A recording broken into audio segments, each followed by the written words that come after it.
We're not rejoining the single market. I mean, listen to Starmer himself and tell me that this isn't an argument for undoing Brexit while he's still refusing to undo Brexit. Working people know that hard choices are necessary. What they want to see on Wednesday is a country on a different path, making different choices. They don't want to pay the price anymore in times of crisis because our economic foundations are weak. It's time we ran towards the tough decisions, because ignoring them set us on this path of decline. It's time we ignored the populist chorus of easy answers. It's time to embrace the harsh light of fiscal reality. The harsh light of fiscal reality is that the government has £40 billion a year less to spend on fixing the economy because it's refusing to undo Brexit properly. Not to mention, Labour's big budget in October said they were raising taxes by £40 billion. Now yes, that is just a coincidence that it happens to be the same number that Brexit is costing us in tax revenue, but it does mean that if it wasn't for Brexit, Labour wouldn't have to be taxing us as much because the economy would be bigger and they wouldn't have to tax such a large slice of the same pie. So to make up for what Brexit is costing the government, they're having to take more from us in tax to pay for stuff. The alternative would be to spend less on us, also known as austerity. Tax rises to prevent austerity and rebuild public services. So Brexit is literally trapping us between tax rises and austerity. And given that Labour is cutting $5 billion in disability support, pushing 250,000 people into poverty while taking more in tax, it's not even either or. They're doing both, and it's having a very real impact on the lives of millions of people. And they know how badly they're messing up by not attacking Brexit properly. Because before the budget, they said their top priority was growing the economy. But then their budget was shown to actually reduce long-term growth. And when Chancellor Rachel Reeves was confronted about that, suddenly she's acting like growth isn't that big a deal. The growth numbers yesterday are not the summit of my ambition. I want growth to be stronger and to be faster as a country. The Office of Budget Responsibility, as you said, the acronym OBR, said that your budget would push up inflation and interest rates with a knock-on effect on growth. Well, as I say, growth is largely unchanged in the Parliament. We've also seen a slight increase in inflation, i.e. the literal cost of living, and Labour has admitted that both of those things would be made better by effectively reversing Brexit. So Brexit is a current barrier to the well-being of the people of the UK. And I mean that literally, because half of our trade is with the EU, a third of our food comes from the EU, and it all comes through ports like this. And Brexit means extra paperwork, extra checks, extra charges on all of it. If you look at the UK as a body, then this is probably the biggest blood vessel, and Brexit is a clot in that artery, slowing down the flow of all the stuff we need, making the rest of the body sicker financially, nutritionally, and medically. That clot was put there by the UK government, and they're refusing to remove it. And they're telling us that to our faces. And we face structural challenges too, including those which have come from Brexit. And she said that next to the governor of the Bank of England, who backed her up. Now, I've said many times as a public official, I take no position on Brexit per se, and that's very important. But I do have to point out consequences. The changing trading relationship with the EU has weighed on the level of potential supply. But it underlines why we must be alert to and welcome opportunities to rebuild relations. So Labour can't hide behind the idea that Brexit was a decision of the past, because it's hurting us now, every single day. All the experts say so, and the majority of the public agrees with the experts. So not making a decision is a big decision. On top of that, Labour says it will pursue sustainable growth by encouraging investment in industry. Do you know what might encourage investment in UK industries? Knowing that anything made in the UK was automatically legal to sell in all of its 30 closest neighbour countries. And won't have to be held up in queues in places like this with expensive paperwork eating into your profit margins and forcing everybody to raise prices. But for that, we need to be in the EU single market. Not the EU, let's be really clear on that, the EU single market. That's the system whereby countries, regardless of whether they're in the EU, agree to follow EU rules and allow free movement of workers between their countries so that their goods and services can be automatically sold within the EU without being checked at the border or needing extra paperwork or having to redo their qualifications, which would add time and cost to their supply chains. So when it comes to Brexit, it's specifically being outside of that system that's damaging our economy. That's not about whether we're in the EU itself or not, because that's about whether or not you have a seat at the table in deciding the rules of that system. That's why Brexit was always doomed to be a total disaster, because if you don't follow the rules of the EU, you get poorer. And if you do follow the rules of the EU, then all you achieve by leaving the EU is that you no longer have a say in shaping those rules. You have a loss of control. When the whole point of Brexit was to take back control.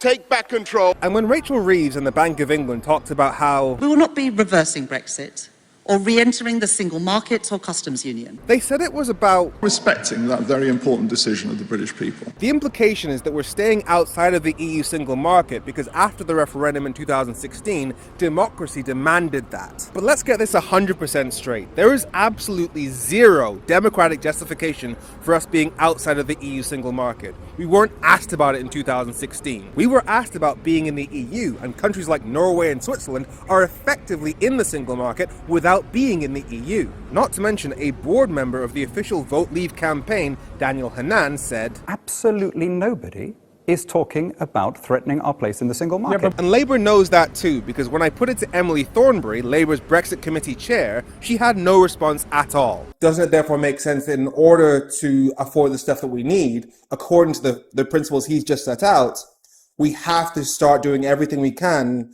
to get rid of those trade barriers and essentially, in effect, rejoin the single market?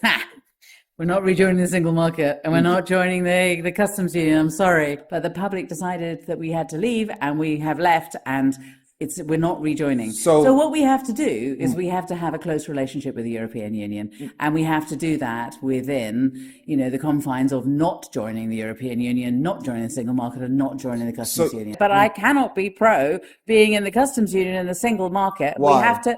Because of the political constraints in which we live, because we lost the referendum, we didn't get a second referendum, we lost the general election, we have now won a general election on the basis that we will not be going back into the single market and the customs union. We have to do, the permission that we are given by the public is clear. We have to make sure that we grow our economy. Clearly, growing our economy means being closer to Europe, and that's what we'll do. This is pragmatism. But given that... Come on, don't keep arguing with me. I mean, we're just going to go round and round and round. Sorry, I mean, it's just, I can't. These are the constraints in which we work. On that specific point, where does the mandate to leave the single market, to be outside of the single market, come from? Given that in both 2017 and 2019, your party said retain all the benefits of the single market, and they got them, and the majority of votes went to those sorts of parties. Where is the specific democratic reason to be outside of the single market? And can you imagine, right? If we were to say to the British public, let's join the single market. Which majority want to do?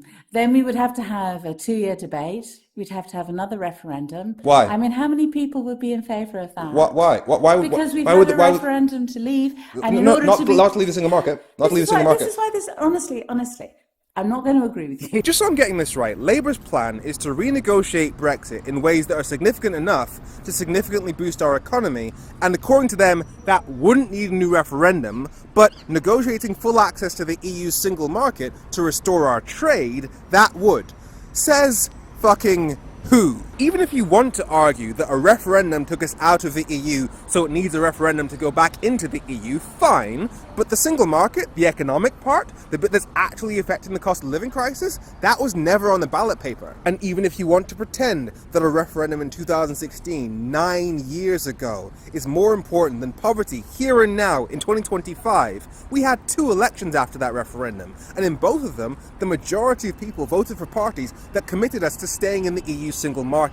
So after not being asked about the single market in 2016, the country voted to stay in the single market twice afterwards. And the country currently backs rejoining the EU single market by a ratio of 5-2. So all of our elections and polls show that the country wants to be in the EU single market because we know that being out of it is making us poorer. Hell, even Brexit voters, by a ratio of 5-1, believe that Brexit is making us poorer, and only 45% of the Brexit voters who are still alive today want to stay out of the EU single market. And yet time and time again, we keep hearing from Labour, we're not re-entering the single market. This from a man who once said that not being in the EU single market and customs union was economic vandalism that our children would not forgive. You're goddamn right. And in 2017, Starmer said the benefits of the EU single market and customs union were vital to the UK, and so that those options should never be taken off the table. So why is he now saying No case for rejoining the EU, no case for the customs union or the single market. Now Labour is also saying We do want a better trade agreement with the European Union. We want a veterinary deal with the European Union, and we're concerned about mutual qualifications. The Product Safety and Metrology Bill basically says the government can choose to copy EU laws to protect trade. And that'll definitely help, because the former Brexit negotiator for the EU, Michel Barnier, said that how easy it is to get back into the EU single market will depend on how far we've moved away from the single market's rules. And the stuff David Lammy mentioned, those things are part of the single market. Having similar rules on food makes it easier to trade. Accepting each other's qualifications means that British IT workers can fix computers in Italy. But he knows it's not enough. He knows that unless you commit to the core principles of the EU single market and customs union, then anything you agree is still going to leave us significantly economically behind where we would be. And do you know how I know that he knows it's not good enough? Because in 2018, he said, Theresa May wants all the same economic benefits, frictionless trade while being outside the customs union and outside the single market, more chance of pigs flying or me playing up front for Tottenham. So Labour's Foreign Secretary is on record as saying that unless they rejoin the EU single market and customs union, then they are not serious about fixing our relationship with the EU and addressing the cost of living crisis. And yet, we're not re-entering the single market. So it's like when Keir Starmer fired the Labour MPs who voted against limiting welfare support to the first 2 children.